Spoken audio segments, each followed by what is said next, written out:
She knows her marriage is falling apart. We've moved on from Kristen. Her marriage is not falling apart. This is an email that we're talking. If I don't start getting some sleep, it will be. Her marriage has sucked for a really long time. She emailed us. Mo's going to read the email. She's thinking maybe it's just time for her to move on now, and she wants our advice and your advice to see if she should just cut bait at this point. Bert Show. I just found out some heartbreaking news, and I'm really not sure who to turn to. To preface, I'm a young, married mom of two, currently pregnant with our third. My husband and I have been married for 2 years. I didn't think we had many problems until it came to our intimacy. We haven't been very intimate because of me being pregnant and having 2 other young children. I know it was a problem for him, but didn't know it was to the point where he would be reaching out to other women. To the drama. I received an email tonight from a woman, and at first I thought it was just a scam, until it had details about my husband. She sent me a video of a conversation they had about a month ago. In the video, he was messaging her about her life in a somewhat flirtatious tone, and then proceeded to tell her about our marriage issues. He said some very disrespectful things along the lines of, quote, enjoy the single life, end quote, and about how one day he, quote, might look back and regret staying in a toxic situation, end quote, talking about our marriage. Then, on Mother's Day of all days, he sent another inappropriate message.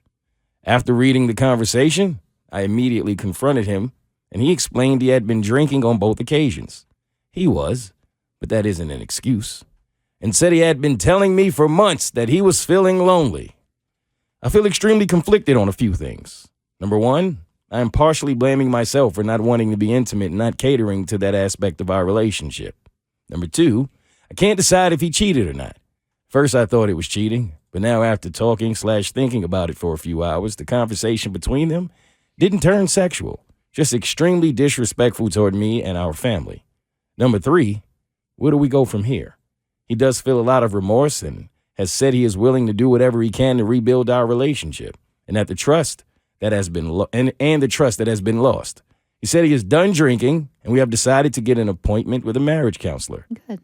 I am heartbroken and just looking for some kind of support from anyone. I don't have any friends to turn to, and I'm struggling thinking about going to work and doing my daily life with this on my mind. I have been having a hard time controlling my hormones, and I'm scared I will cry at work or in public. Any kind of advice or help is appreciated. Sounds to me like he's doing what he can at this point. He realizes he was inappropriate. He realizes that he's getting a little on the snaky side when he's drinking.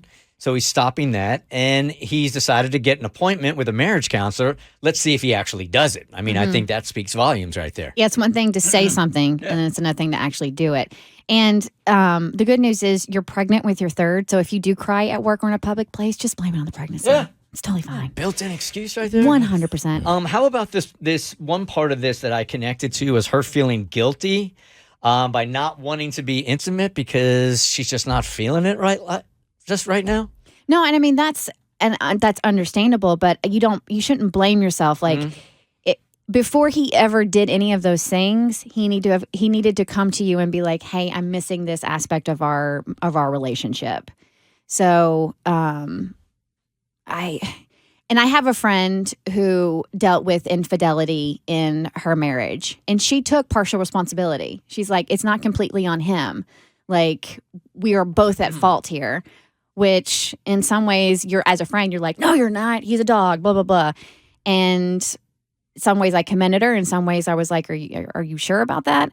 So I think it varies from situation to situation because no infidelity, no two relationships are the same, and infidelity is going to be caused and have a different effect on each individual relationship. Yeah, it's your definition of cheating, right? Is that what you're saying? Because if I'm sending like text to somebody about my relationship with Tiffany would read that and say that's infidelity. I would say, see, that's not infidelity to me. That is disrespectful, but I wouldn't consider that cheating. I feel like that's the gateway to cheating, but that's just my personal definition. I feel like it may be an unpopular opinion, but when you decide to cheat on somebody in any way, and this I would probably say classifies, then you can't blame the person because leaving is an option. You have other options, and it's not easy, but you can do it. But if she can get past the fact that she feels disrespected in what he did and forgive him, then maybe stick it out and be patient and things will get better. But that's a question only really she knows the answer to. But if she can't get past it, I wouldn't beat myself up about it, or she shouldn't blame herself. Yeah, and again, I'll submit that I'm the only one on the show that's been divorced, and I know how hard it is. So just throwing out, like, hey, you should get a divorce. I understand that's not always the reality. And now that you have another baby on the way also, it certainly sounds like this is salvageable, and it sounds like he's trying to make the changes. I wouldn't throw this thing away just yet. Davi? Yeah, she was talking about like they only been married 2 years, but I'm pregnant with my third, so obviously we're not being very intimate. And I'm like, your belly would argue that. You guys are being intimate. So, I mean, he's getting some.